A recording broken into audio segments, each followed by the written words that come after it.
Colega cirurgião dentista, estudantes de odontologia, se tu tens um grande desafio que é ofertar a melhor analgesia possível com que teu paciente que se submete ao tratamento de canal não sinta dor ou sinta o mínimo de dor e que essa lembrança do tratamento seja algo positivo para o seu paciente, se esse é teu desafio, chegou ao vídeo certo. Então fique até o final que eu vou te ensinar o conceito da anestesia perioperatória, que eu entendo que represente um grande avanço na minha prática profissional, desde o início até hoje, e que eu estimo que deva ter melhorado em termos de uns 200% a capacidade e a qualidade da analgesia que eu tenho conseguido ofertar para os meus pacientes. Bom, eu sou o professor Rubem Beraldo, eu sou cirurgião dentista, especialista em endodontia e doutor em estomatologia clínica. E vou dividir com vocês, então, como eu falei, a experiência clínica, a experiência no ensino e também o estudo que eu tenho praticado nesses anos de carreira.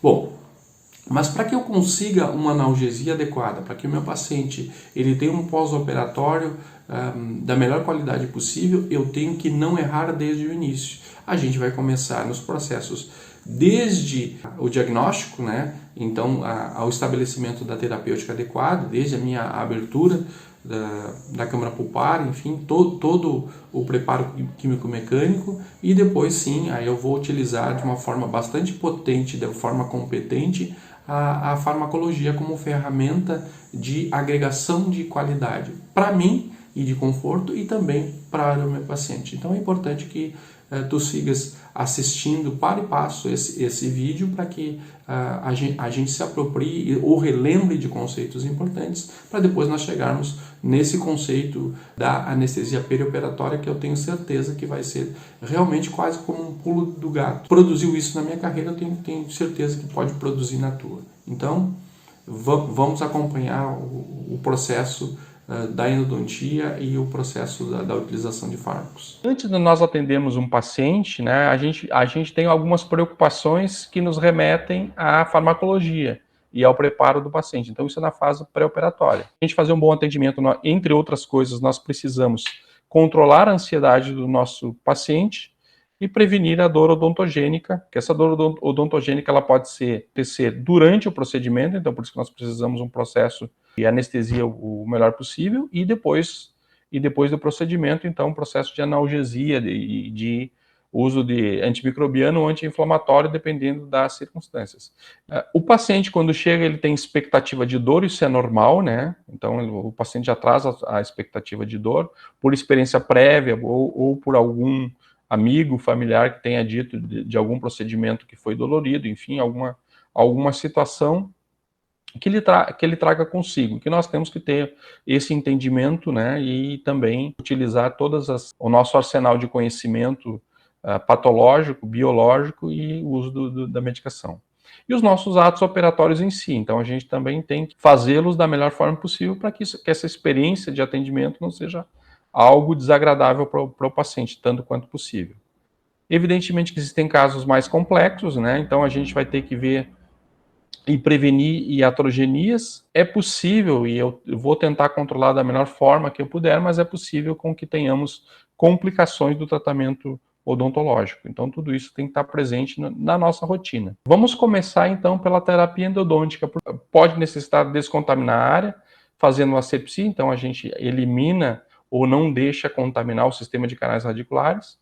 Nós vamos modelar o sistema de canais radiculares com os nossos procedimentos, desde a nossa abertura correta, desde a nossa odontometria, desde o preparo, a modelagem do sistema de canais radiculares, e depois disso a gente vai preencher ele com material inerte, com material que não propicie a profusão de micro-organismos patógenos ali, né, e com que isso garanta ao nosso reparo. Evidentemente que esse reparo só vai acontecer se o dente, depois de tudo isso, ele for restaurado, a coroa, então, ser colocada em função, e aí nós vamos ter o reparo ósseo. Temos que preservar, em média, 2 anos ou mais, porque o insucesso endodôntico, num caso de tratamento de canal como esse aqui, em que a gente já tem uma lesão periapical, é possível, né, com que a gente não consiga ter sucesso em todos os casos, e às vezes a gente tem até que lançar mão de uma cirurgia parendodôntica, ou então contraindica e esse dente acaba sendo condenado, temos que extraí-lo. Então, o sucesso endodôntico, ele está baseado, em primeiro lugar, no diagnóstico. Então, a gente vai ter que lançar mão de manobras semiotécnicas simples, né? As percussões verticais e horizontais, então, nós vamos observar, elas são negativas, então a gente não pode ter sensibilidade nenhuma, né? A lâmina dura, radiograficamente, a lâmina dura e espaço perissegmentar tem que estar normais, então, para ter certeza que está obtendo reparo, e a neoformação óssea, né? Então, esse é o processo que nós tínhamos aqui, Claus 2017, né, com 9 meses em preservação, havia uma grande lesão periapical, de todo o processo e obturação do sistema de canais radiculares, ele conseguiu, radiograficamente e clinicamente, o sucesso.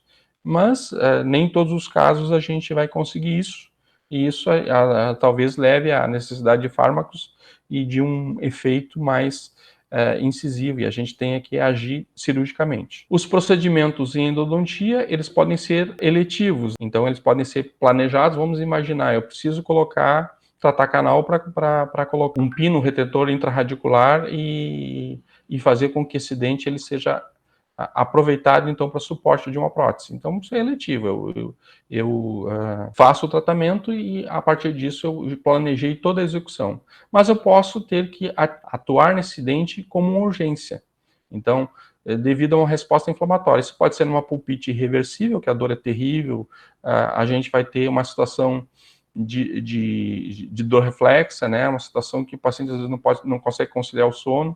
Eu posso ter casos de pericementites, então eu tenho a evolução principalmente de uma necrose, uma repercussão negativa no pericemento, e eu posso ter a formação de abscessos, que aí a gente tem uma evolução a mais, e aí eu vou ter um comprometimento sistêmico, às vezes, em função disso. O meu PQM tem que ser, o preparo químico mecânico tem que ser correto, eu tenho que lembrar que eu vou utilizar substâncias que são irritantes, vamos pensar um tricresol, formalina, o próprio hipoclorito, se eu utilizar inadequado, ele vai irritar os tecidos. Eu tenho que lembrar que eu tenho bactérias ali dentro, tem fungos, tem vírus.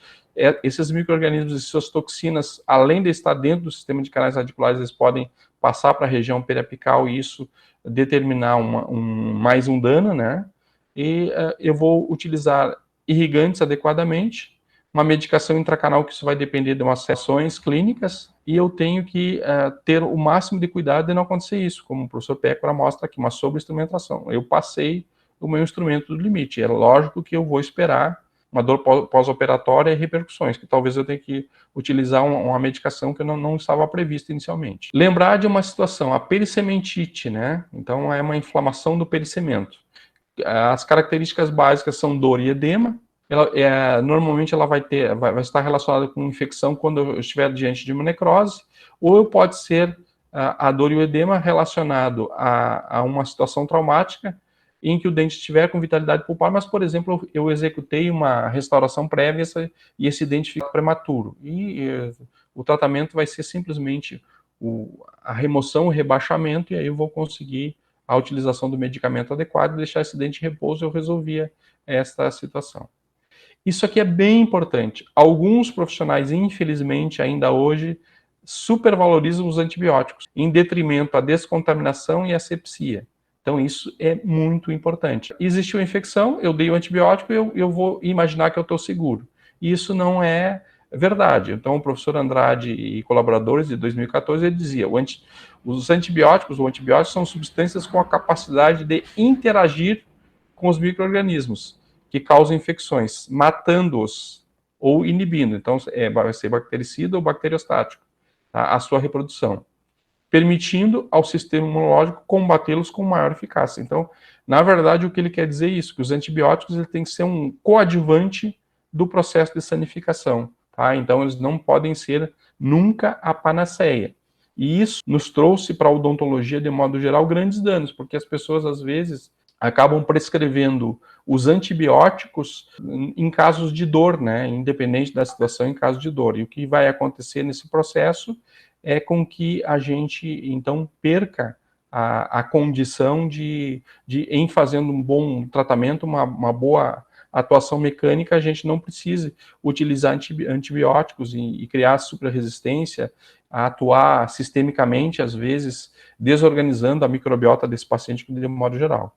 Bom, diante de procedimentos eletivos, procedimentos endodônticos eletivos, então o dente, tanto faz, ele está a polpa viva ou necrótica, então biopulpectomia ou necropulpectomia, mas o dente está sintomático, o dente, do meu diagnóstico, anatomia sem grandes complexidades, então eu tenho expectativa de algum desconforto ou de dor leve a moderada. Então a gente pode observar esse desenho esquemático aqui, ele tenta demonstrar isso. Então, em tese, esse dente, para fazer o tratamento de canal, não vai nos oferecer grandes dificuldades. Em função disso, eu não vou esperar também uma necessidade muito grande de medicamentos. O ideal é que eu tenha no consultório um analgésico disponível, tá? Então, para adultos e crianças com mais de 12 anos, a dipirona sódica, 500 miligramas a 1 grama, então provavelmente 500 miligramas, um comprimido de 500 miligramas. Se o paciente tiver alergia, intolerância à dipirona, eu posso lançar mão do ibuprofeno, 200 miligramas, ou do paracetamol, 750 miligramas. São excelentes. Então, o paciente ainda está anestesiado, ele saiu da minha cadeira, eu já posso, então, prescrever para esse paciente nesse momento. Então, teoricamente, ele vai ter um pós-operatório bem tranquilo e vai ter uma ótima lembrança do tratamento que a gente oferecer. Tá? Então, primeira dose logo após o atendimento, ainda sob anestesia, então a gente vai ter um processo bem tranquilo. Dose de manutenção, então, se eu precisar, dipirona sódica, de novo, né? Então, se for o caso, 500 miligramas a 1 grama, de 4 em 4 horas. Intolerância, ibuprofeno ou paracetamol de 6 em 6 horas. Por 24 horas está resolvido o processo, não vou ter complicação a mais nesse sentido. Muito bem. Se chegasse até aqui nesse vídeo, eu tenho certeza que ou aprendeu ou rememorou conceitos muito importantes com relação à endodontia. E evidentemente que desde o planejamento da endodontia até a utilização de fármacos no pós-operatório. Então, com isso, a gente vai conseguir fazer o avanço dentro daquilo, como eu te falei no início, daquilo que eu entendo que foi talvez o grande avanço que eu fui conseguindo durante esses anos de atuação. Então, é a nossa anestesia perioperatória, onde eu vou utilizar fármacos antes mesmo de atuar no dente do paciente e depois eu vou fazer a analgesia de manutenção e, consequentemente, eu vou dar conforto para o meu paciente, principalmente e evidentemente que é naqueles casos de tratamentos mais desafiadores. Então, se esse conteúdo já foi útil, eu peço que deixe o seu like e se inscreva no canal, que eu vou trazendo semanalmente informações bastante importantes que eu tenho certeza que vão te contribuir para que vá melhorando a sua prática clínica, certo? Então, vamos continuar pensando na analgesia perioperatória a partir de agora, que vai ser um avanço ainda maior naquilo que tu costumas praticar. Então, dentes permanentes assintomáticos, retratamentos ou tratamentos com atresias, então essa anatomia é um pouco mais complicada, eu vou prever com que eu tenha mais dificuldade operatória, tá? Então, curvaturas, nódulos pulpares, calcificações intensa. E aí eu posso fazer, então, uma analgesia perioperatória. O que é isso? Eu vou utilizar analgésico antes e vou utilizar anti-inflamatório antes e depois do processo. Então, eu vou prevenir a dor inflamatória aguda. O que eu vou lançar a mão em termos pré-operatórios? Eu vou lançar a mão da dexametasona. Então, é um corticoide, 4 miligramas, um comprimido, ou betametasona, é um outro corticoide. 4 miligramas são 2 comprimidos de 2 miligramas.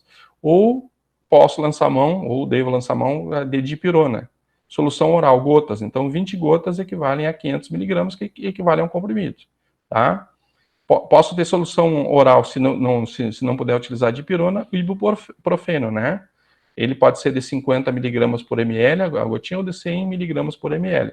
Então, eu vou dar 10 gotas, tá? Que ele acontece 50 miligramas, ou 100 miligramas respectivamente. Então, isso vai resultar 40 gotas de 50 miligramas ou 20 gotas de 100 miligramas, que vai dar os meus 200 miligramas. 30 a 45 minutos antes. Tenho que lembrar que esses corticoides eles não devem ser utilizados no caso de doenças fúngicas sistêmicas, no caso de herpes simples ocular, se o paciente tiver algum diagnóstico, que a gente vai ver lá na anamnese de problemas psicóticos, o paciente tiver quadro de tuberculose, enfim, quadro de imunodeficiência de modo geral, né? Ou se tiver hipersensibilidade à droga, por isso que tinha 2 opções anteriormente. Procedimentos eletivos, então, uma alternativa, tanto para aluno de graduação quanto para o dentista clínico.